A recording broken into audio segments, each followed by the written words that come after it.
এক নম্বরে বলেছে কতগুলো ব্লক আছে। আমরা এখানে দেখতে পাই আমাদের ব্লকের অনেকগুলো ঘর আছে। ব্লকের সংখ্যা বের করার জন্য প্রথমে আমরা একক, দশক, শতক এবং হাজারের ঘর তৈরি করে নেব। আমরা যদি প্রতি ঘরের ব্লকের হিসেব করি তাহলে আমরা পাই একটি ঘরের ব্লক হিসেব করলে আমরা পাই উপরের সারিতে ব্লক আছে 10টি এবং পাশের কলামে ব্লক আছে 10টি। 10 দিয়ে 10কে যদি আমরা গুণ করি তাহলে আমরা পাই 100। তাহলে আমাদের প্রথম সারিতে মোট 10টি ঘর আছে।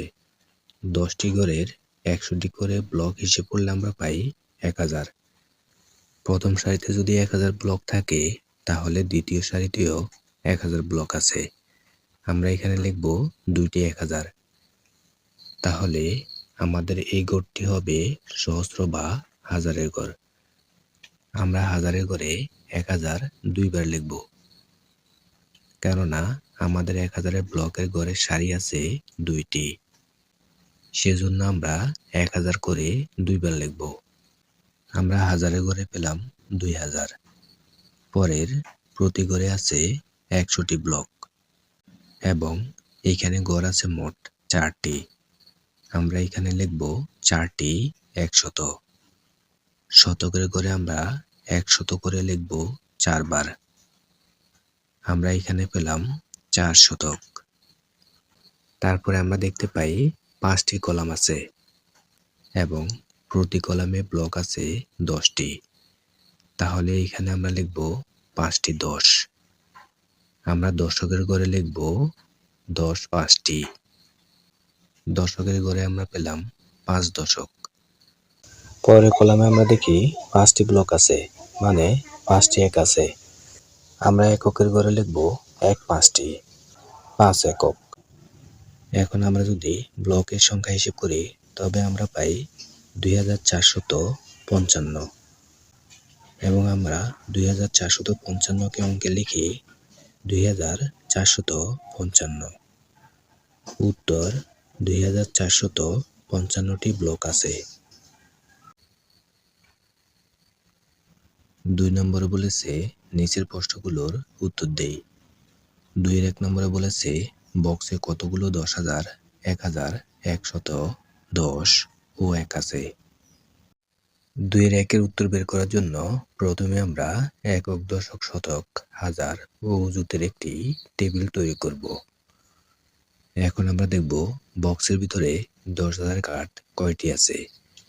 আমরা বক্সের ভিতরে দেখতে পাই 10,000 কাঠ আছে 2টি। তাই আমরা অযুতের ঘরে লিখব 10,000 দুইবার। মনে রাখতে হবে 1 অযুত মানে 10,000, 2 অযুত মানে 20,000, 3 অযুত মানে 30,000, 4 অযুত মানে 40,000, 5 অযুত মানে 50,000। এভাবে প্রতি অযুতে 10,000 করে বাড়ে। তাহলে 10,000 হচ্ছে 2টি।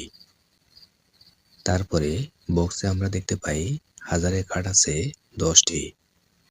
আমরা হাজারের ঘরে 1000 লিখব 10 বার।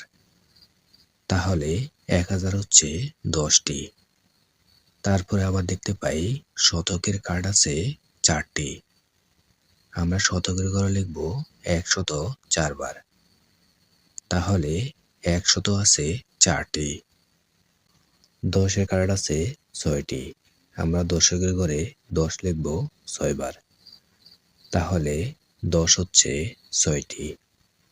এককের কাঠ আছে 6টি। আমরা এককের ঘরে লিখব 1 6টি। তাহলে 1 হচ্ছে 6টি। অবশেষে আমরা পেলাম 10,000 2টি, 1000 10টি, 100 4টি, 10 6টি, 1 6টি। উত্তর 10,000 2টি, 1000 10টি, 100 4টি, 10 6টি, 1 6টি। 2-এর 2 নম্বরে বলেছে সংখ্যাটি কত। আমরা জানি 1 অযুত সমান 10,000। যেহেতু আমাদের হাজারের ঘরে 10টি 1000 আছে, তাই 10টি 1000 হয় 10,000। আর 10,000কে আমরা অযুতের ঘরে নিতে পারি। তাহলে আমরা অজুতের ঘরে আরো একটি 10,000 লিখব। এখন অজুতের ঘরে 3টি 10,000 হয়েছে। আমরা অজুতের ঘরে লিখব 3টি 10,000। যেহেতু আমরা হাজারের ঘর থেকে 10,000 নিয়ে গেছি, তাই এখন হাজারের ঘরে হবে 0। অবশেষে আমরা সংখ্যাটি কত বের করতে পেরেছি। আমরা আগে জেনেছি 1 অযুত সমান 10,000, তাহলে 3 অযুতে হবে 30,000। হাজারের ঘরে কিছু না থাকায় আমরা হাজারের ঘরে কিছু লিখব না। তারপরে 466। উত্তর সংখ্যাটি 30,466। আমরা এই অঙ্কটি আরেকটি নিয়মের সমাধান করি। যেহেতু আমরা বক্সের কার্ডগুলো গণনা করে 10,002টি, 1,010টি, 104টি, 10,6টি এবং 106টি পেয়েছি, তাই আমরা খুব সহজে সংখ্যাটি কত বের করতে পারি। আমরা লিখব 10,002টি সমান 10,000 গুণ 2 সমান 10,000কে 2 দিয়ে গুণ করে পাই 20,000। তারপরে 1,010টি সমান 1,000 গুণ 10 সমান 10,000। 104টি সমান 100 গুণ 4 সমান 400। 10,6টি সমান 10 গুণ 6 সমান 6.60। 1,6টি সমান 1 গুণ 6 সমান 6। সবগুলো সংখ্যা যোগ করে আমরা পাই 30,466। উত্তর সংখ্যাটি 30,466। 3 নম্বরে বলেছে অঙ্কে লিখি। অঙ্কে লেখার জন্য প্রথমে আমরা একটি টেবিল তৈরি করব, যেন আমরা বুঝে বুঝে অঙ্কে লিখতে পারি। 3-এর 1 নম্বরে বলেছে 30,605। যেহেতু 30,000-এর মধ্যে 3টি 10,000 পাওয়া যায়, তাই আমরা অজুতের ঘরে লিখব 3টি 10,000। হাজারের ঘরে আমাদের কোনো সংখ্যা নেই, তাই আমরা হাজারের ঘরে কিছু লিখব না। তারপরে দেখা যাচ্ছে 600। 600 মানে 6টি 100। আমরা শতকের ঘরে 6টি 100 লিখব। তারপরে আবার দশকের ঘরে কোনো অঙ্ক নেই বা সংখ্যা নেই, তাই আমরা দশকের ঘরে কিছু লিখব না। তারপর লেখা আছে 5, তার মানে 5টি 1। আমরা এককের ঘরে 5টি 1 লিখব। এখন আমরা সংখ্যাটি পেয়ে গেছি। এখন আমাদের সংখ্যাটি এমনভাবে লিখতে হবে যেন সংখ্যাটি 5 অঙ্ক দ্বারা গঠিত সংখ্যা হয়। তবে সেক্ষেত্রে হাজারের ঘরে এবং দশকের ঘরে 0 দিতে হবে, কেননা হাজারের ঘরে এবং দশকের ঘরে কোনো অঙ্ক নেই। মনে রাখতে হবে 1000 থেকে 9000 সংখ্যাটি 4 অঙ্ক বিশিষ্ট হয় এবং 10,000 থেকে 99,000 পর্যন্ত সংখ্যাগুলো 5 অঙ্ক বিশিষ্ট হয়। অবশেষে আমরা সংখ্যাটি লিখতে পারি 30,605। 3টি 10,000 মানে 30,000। 6টি শতক মানে 600। 5টি 1 মানে 5 একক। আমরা লিখতে পারি সমান 30,605। 3-এর 2 নম্বরে বলেছে 57,563। যেহেতু 57,000 বলছে, তাই আমরা 5টি 10,000 লিখব অজুতের ঘরে। 57,000-এর মধ্যে 10,000 করে 5 বার লিখেছি আমরা অজুতের ঘরে, মোট 50,000। বাকি থাকে 7,000। এই 7,000 আমরা লিখব হাজারের ঘরে। তাহলে আমরা হাজারের ঘরে 1,000 করে লিখব 7 বার। তারপরে আছে 500। আমরা শতকের ঘরে 100 লিখব 5 বার। এরপরে আছে 63। 63 পড়তে হয় 6 10 3 63। তাহলে 6টি 10 আছে। আমরা দশকের ঘরে 10 লিখব 6 বার। আর 63 এর মধ্যে থাকে 3, 3টি এক, এককের ঘরে আমরা 3টি এক লিখব। অবশেষে আমরা সংখ্যাটি পেয়ে গেছি। আমরা লিখতে পারি সংখ্যাটি 57,563 সমান 57,563। এখানে একটি বিষয় খেয়াল করতে পারেন, এখানে কিন্তু 5টি অঙ্কের মধ্যে কোনো অঙ্কই শূন্য নেই, কারণ আমাদের টেবিলের মধ্যে কোনো ঘরে খালি নেই। সেজন্য শূন্য বাদেই আমাদের সংখ্যাটি তৈরি হয়ে গেছে। 3 নম্বরে 87,007কে অঙ্কে লিখতে হবে। আমরা 87,000-এর মধ্যে 8টি 10,000 লিখব অযুতের ঘরে, বাকি থাকে 7,000। হাজারের ঘরে লিখব 60টি 1,000। তারপরে শতকের ঘরে কোনো অঙ্ক নেই, দশকের ঘরেও কোনো অঙ্ক নেই। তারপরে আছে 7। আমরা এককের ঘরে 60টি এক লিখব। যেহেতু শতক এবং দশকের ঘরে কোনো অঙ্ক নেই, তাই আমরা শতক এবং দশকের ঘর শূন্য দিয়ে পূর্ণ করতে হবে। আমরা লিখব 87,007 সমান 87,007। 4 নম্বরে বলেছে 8টি 10,000 ও 4টি 1,000 দ্বারা গঠিত সংখ্যা।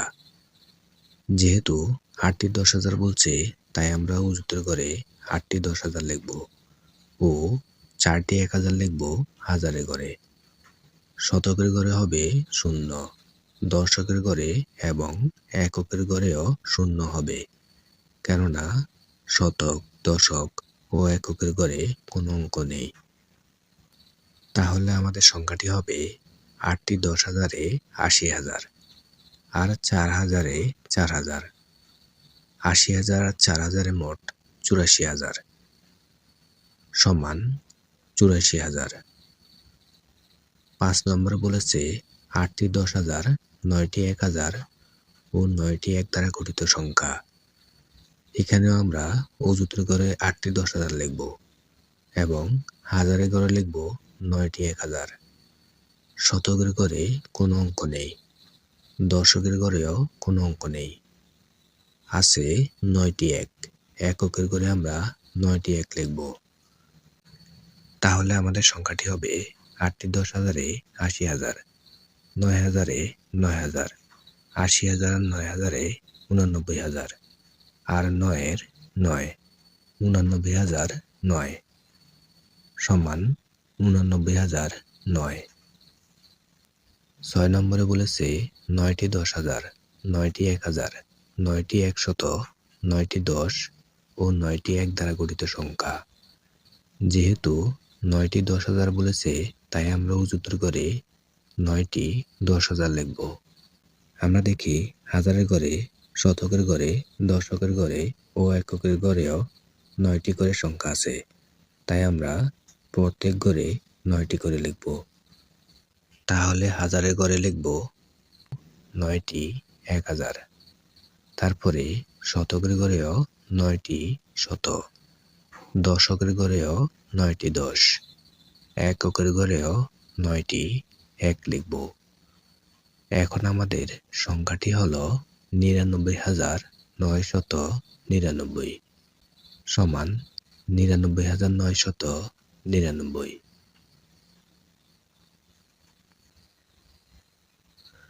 4 নম্বরে বলেছে সঠিক উত্তরের পাশে টিক চিহ্ন দাও। 4-এর 1 নম্বরে বলেছে এক অযুত কত অঙ্ক বিশিষ্ট সংখ্যা হবে। আমরা টেবিলে দেখেছি এক অযুত সমান 5টি সংখ্যা হয়। তাহলে এখানে আমাদের উত্তর হবে গ, 5 অঙ্ক। 2 নম্বরে বলেছে নিচের কোনটি বৃহত্তম সংখ্যা। বৃহত্তম সংখ্যা বের করার সবচেয়ে সহজ পদ্ধতি হচ্ছে প্রথমে সবগুলো সংখ্যার প্রথম অঙ্কটি দেখতে হবে কোন অঙ্কটি বড়। যদি প্রথম অঙ্কটি সমান হয়, তবে দ্বিতীয় অঙ্কটি দেখতে হবে কোন সংখ্যাটি বড়।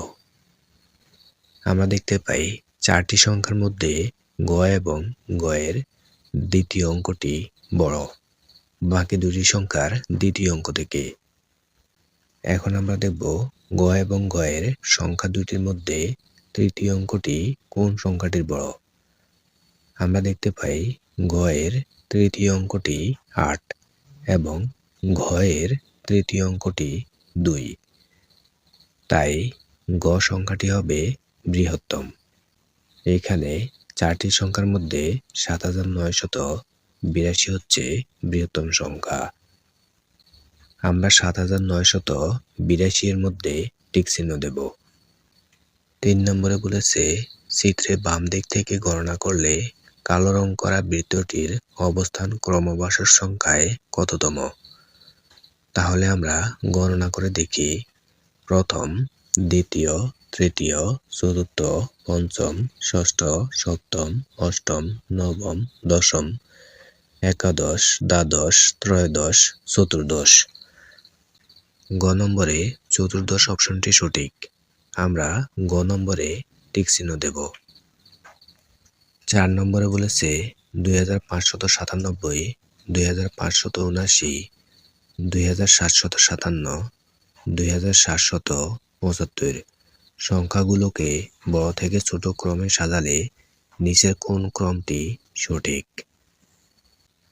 অপশন কতে আমরা দেখতে পাই ২৭৭৫ সবচেয়ে বড়, তারপরে ২৭৭৫ থেকে ছোট ২৭৭৫, ২৭৭৫ থেকে ছোট ২৫৯৭, ২৫৯৭ থেকে ছোট ২৫৭৯। আমরা অপশন কতে টিক চিহ্ন দেব।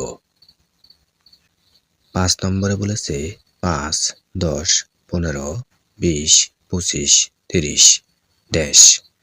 প্যাটার্নটির নিয়ম হল অপশন ক, প্রতি ক্ষেত্রে ৫ বৃদ্ধি।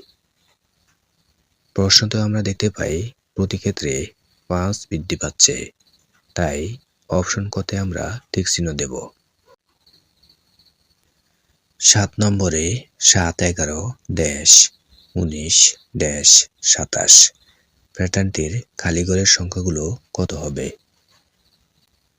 যেহেতু ৭ পরে ১১ এর ব্যবধান হচ্ছে ৪, তাই প্রত্যেকটি সংখ্যা তৈরি করতে হলে ৪ যোগ করে তৈরি করতে হবে। তাহলে ১১ এর সাথে ৪ যোগ করলে হয় ১৫। আমরা ঘতে দেখতে পাই ১৫ আছে। তারপরে সংখ্যাটি হচ্ছে ১৯। ১৯ এর সাথে ৪ যোগ করলে হয় ২৩। আমাদের অপশন গ হচ্ছে সঠিক। আমরা গ নম্বর অপশনে টিক চিহ্ন দেব। ৫ নম্বরে বলেছে খালিঘর পূরণ করি। ৫ এর ১ নম্বরে দেওয়া আছে খালিঘর সংখ্যাটি ৩৫০০ শতক ০.৫ একক। এইখানে যেভাবে সংখ্যাগুলো দেওয়া আছে ঠিক সেইভাবে শুধু সংখ্যাগুলো বসিয়ে দিলে হবে। ৩৫০৫, ৩৫০৫।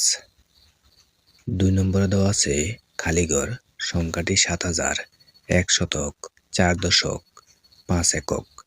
এইখানেও সংখ্যাগুলো যেভাবে আছে সেভাবে বসিয়ে দিলে হবে।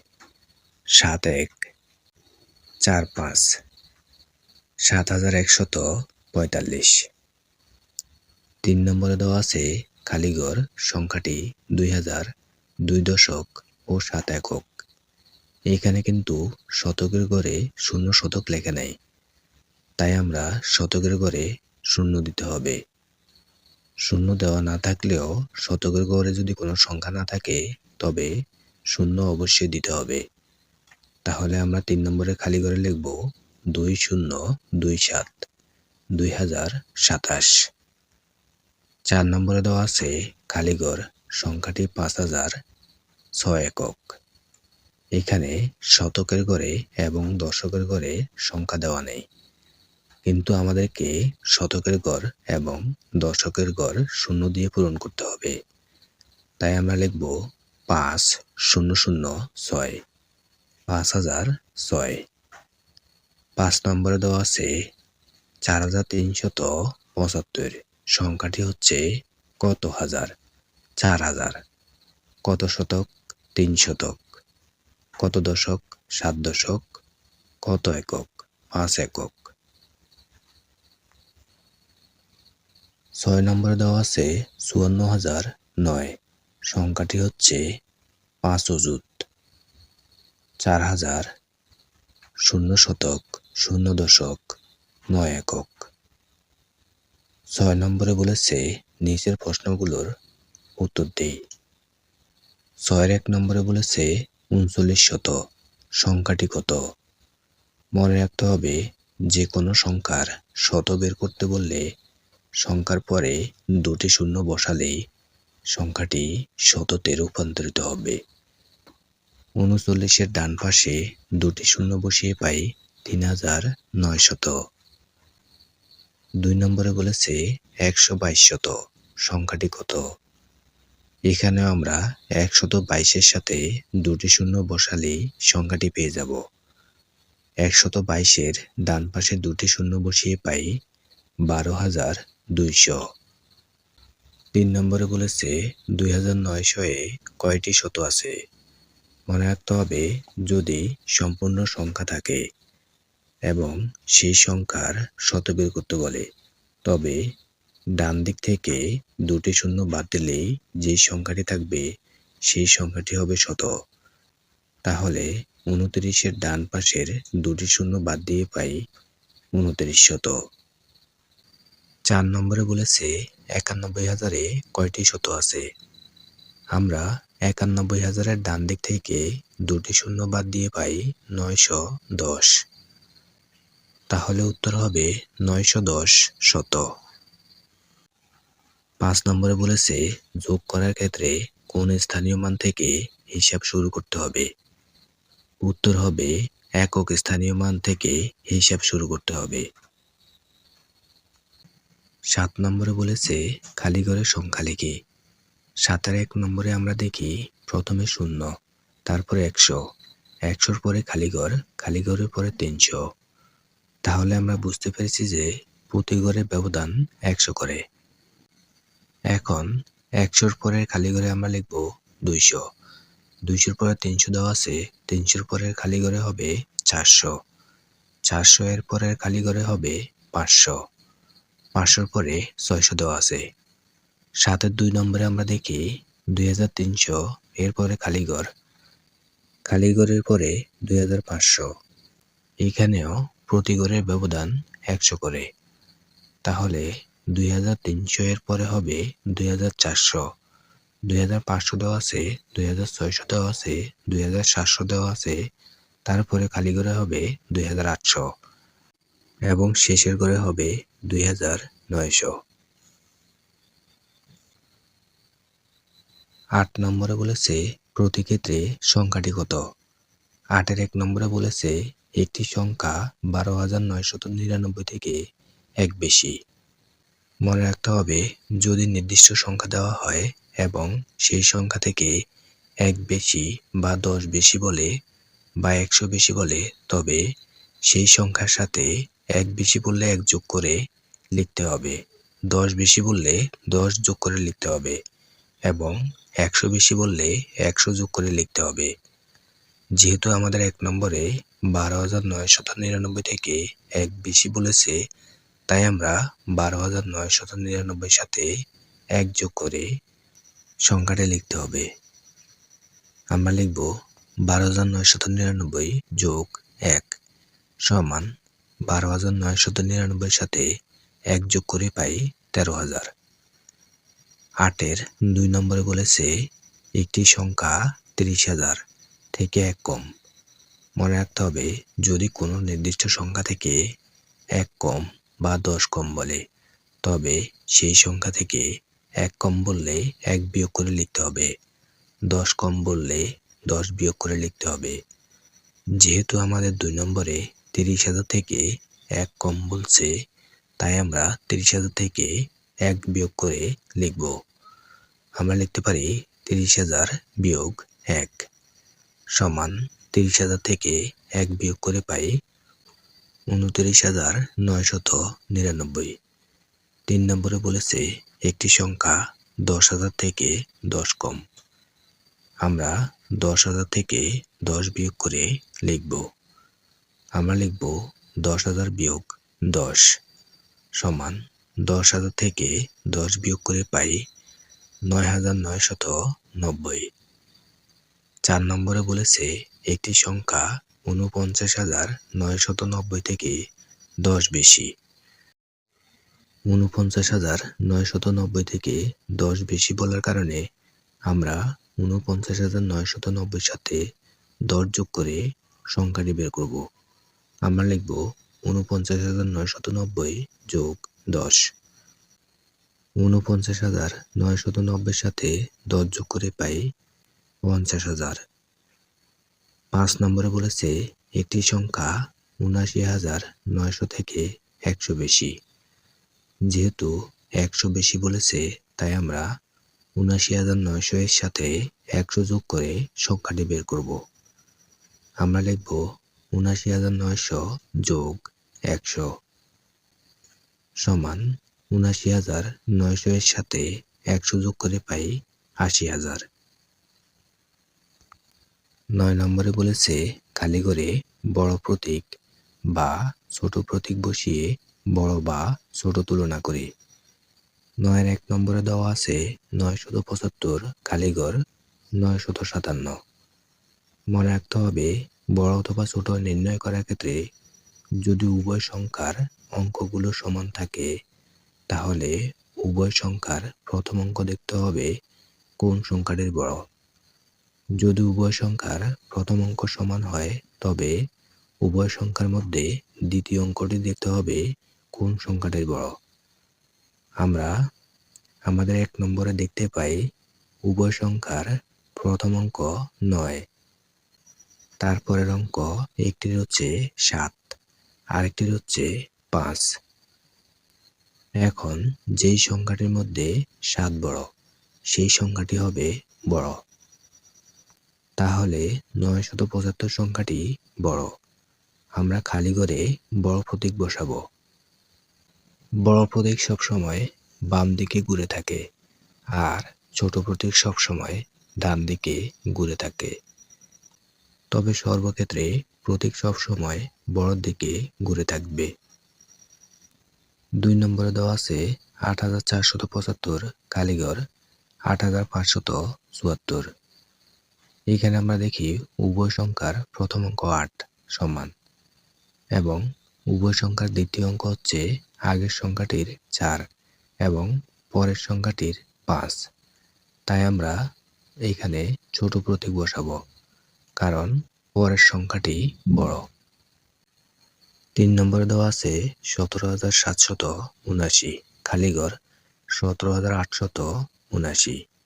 এখানে আমরা দেখি উভয় সংখ্যার প্রথম দুই অঙ্ক সমান এবং তৃতীয় অঙ্ক আগের সংখ্যাটির 7 এবং পরের সংখ্যাটির 8।